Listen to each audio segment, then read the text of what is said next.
אין צדק בחיים, נכון? אתה מבין, אני לעולם לא אהיה מלך. ואתה לא תזכה לראות את המחר. מצוב. אמא שלך לא לימדה אותך שלא משתעשעים באוכל? מה אתה רוצה? באתי להכריז שהמלך מופסה נמצא בדרכו, אז מוטב שיהיה לך תירוץ משכנע על שלא באת לטקס הבוקר.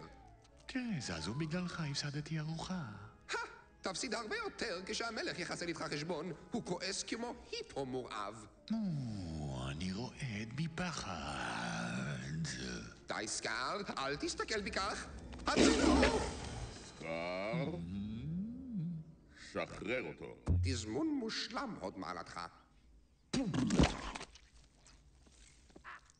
שמע, האין זה אחי הגדול שירד ממרום שבטו להתערב בין פשוטי העם. סרבי ואני לא ראינו אותך בטקס לכבוד סימבה.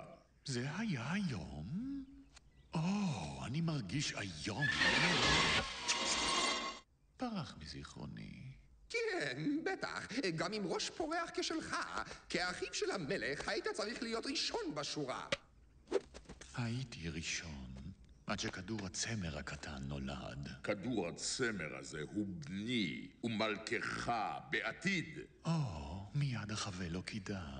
אל תפנה לי את גבך, סקאר. לא, מופסה, אולי לך לא כדאי להפנות את גבך אליי. האם זה איום? הרגע. לא הייתי חולם לאיים על כבודו.